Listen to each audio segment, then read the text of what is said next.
Good day, good people. This is Inanna Joy, and I am back to have a little conversation with you about freedom, specifically when it comes to the idea of gender roles. Now, I'm hoping that the things that I have to say about gender roles are not interpreted as personal attacks or an attack on all of the things that you hold dear.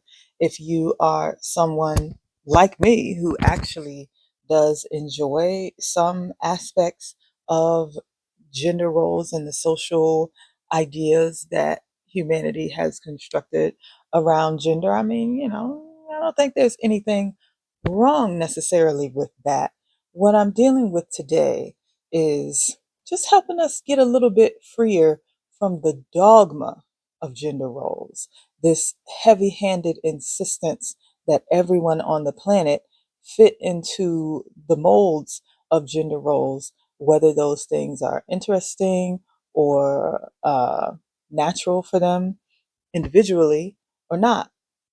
I'm challenging the idea that these gender roles that we have constructed are inherently natural for everyone on the planet. Because I came across a video by a YouTube creator named Monty Mater. And excuse me, please forgive me if I'm not pronouncing the last name correctly. I don't recall her saying it. Um, but she made a very poignant statement about this idea that gender roles are inherently natural. She said that a person's natural role is whatever they do naturally. When something comes naturally, violence, manipulation, and control are not required to enforce it.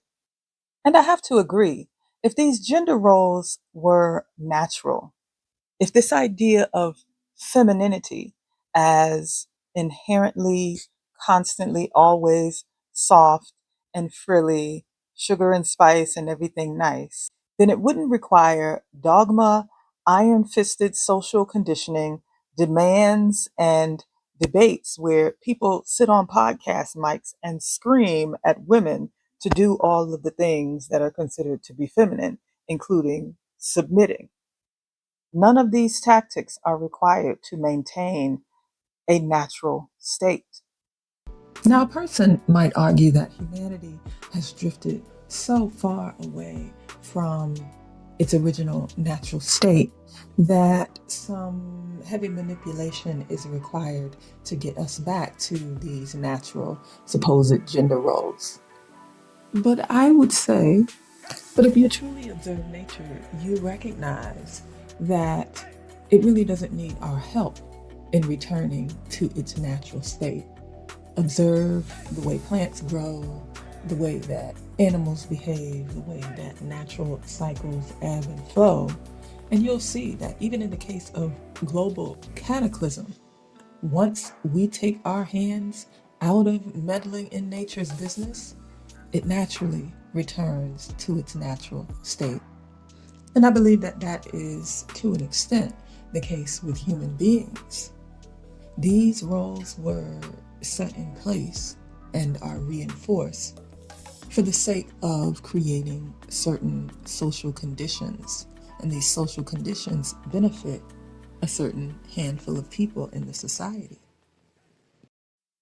You don't have to be reminded to use the bathroom. You may have to be trained in how to do it hygienically or how to use a toilet rather than a pit out back.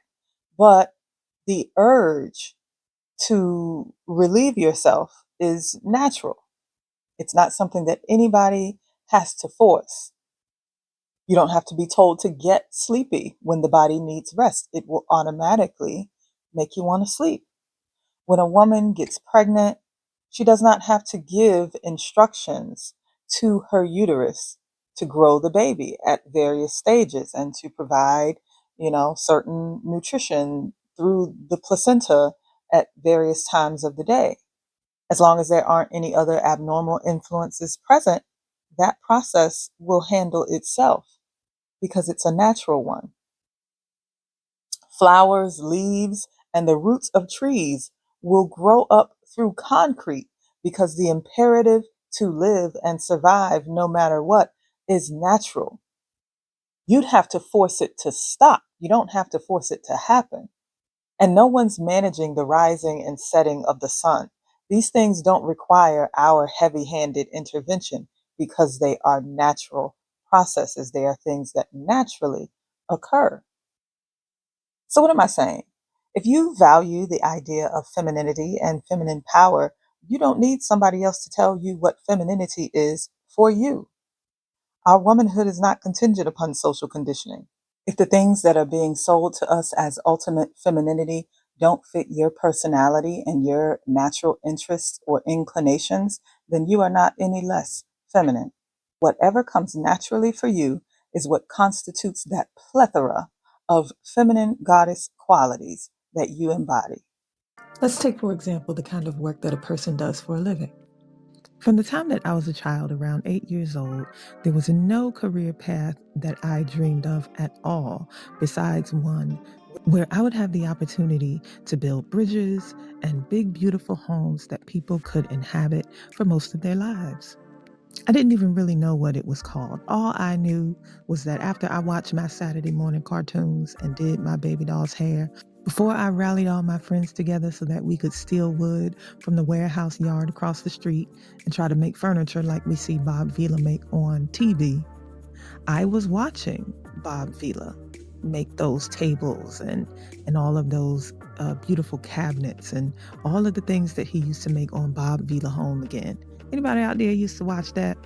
We got HGTV and all of the hundreds of shows that have come through their pipeline over the years, but it started with Mr. Bob Vila and all of the people like him who used to build all these beautiful things on PBS on Saturday mornings. Anyway, I saw those things and it sparked something within me. I think that oftentimes we don't even know why we like certain things. We just come to this world with a particular life path, a particular mission, and it's in us. That's why it's so important to pay attention to and nurture the interests that your children reveal to you early on, because it could be an indicator of their life path. Now, when I'm not writing books or speaking, which is an interest that I developed as a teen, I have a daytime career in construction management. Like the ancient female pharaoh Hatshepsut, who was known for her prolific building projects, there are quite a few of us women in the construction or building trades who have a passion for the built environment and who feel as if we're naturally in our element there. There are some who would say that that's not a place where a woman belongs, but if we have the gifts and the talent and the ability and the interest, the passion for the field, it's exactly where we belong. Many of us recognize that the land and anything having to do with it is where the money resides. And that's a big reason why so many people would prefer to see us stay home and out of that arena. For those who don't want to have to kowtow to a man within our homes to shrink ourselves and cater to his whims at all times, this is a great option. This idea of being a queen is so popular, but it takes savvy and grit and resilience and strength, in addition to cunning, to be a good queen, to rule a nation, to even just rule yourself. And seriously, the handful of goddesses that are so popular these days, like Oshun, Oya, or even Kali, these energies are phenomenally powerful. They are warriors in their own right. They're not just pretty and sexy. Feminine energy is a tool of infinite creativity and a weapon of mass destruction. It is raw, infinite power. It is the primordial soup of endless possibility. So if you are a female human being and you desire to embrace that, then your feminine power is everything that you are. These narrow ideas about masculinity and femininity and family and love and gender roles, these things have to be taught. They have to be groomed into us from a very young age, and they have to be constantly reinforced in order for the ideas to stick, to keep us sequestered, in order to keep us striving for the things that we've been told to want. These things are reinforced with criticism, punishment, and harsh consequences for those who decide to live outside the bounds of these roles. Now, again, I'm not saying that there aren't certain characteristics that most men and women tend to typically have. But with nature, there are always exceptions. And a lot of these natural characteristics are not nearly as deep or as rigid as we're being led to believe. How do you find out what actually does come natural for you as an individual? You get quiet, turn off everybody else's noise, have the courage to take that hero's journey and learn yourself. You deconstruct the social program and decide for yourself which parts of it serve you, which parts you enjoy, and which parts you would rather throw away. You shut off the noise and get rid of the debris that has unnaturally clogged your mental space. The traditional marriage and family model that these gender roles are meant to serve, this domination and submission standard, is an abject failure because slavery, exploitation, these are not natural states for a human being to live under. Seeking to dominate your partner against their will via coercion, trickery, or manipulation is not natural. Now, some of y'all might be asking exactly what I mean when I refer to this traditional cis-het marriage or even the traditional relationship ideal as a dom sub standard, a domination and submission standard. Well, because it very much parallels the idea of a dom sub dynamic. And I would venture to say that it doesn't have nearly the same je ne sais quoi as a dom sub dynamic because it's not based on the same principles of egalitarian negotiation or consent as a dom sub dynamic is. In a healthy, mature dom sub dynamic, there's a whole lot of negotiation that goes on where everyone's boundaries, everyone's desires are taken into account. And it provides an opportunity actually for people to explore, and it allows people to break through the barriers of these roles through their very exploration because there's a conscious deconstruction that's happening in the process of play.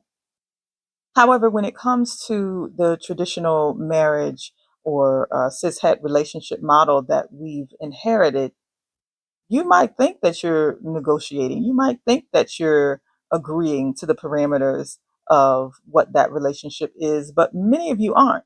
Many of you are simply accepting what is being taught to you by, your parents or your religion or the podcast folks who tell you that, a woman is supposed to submit and a man is supposed to be the head of the household.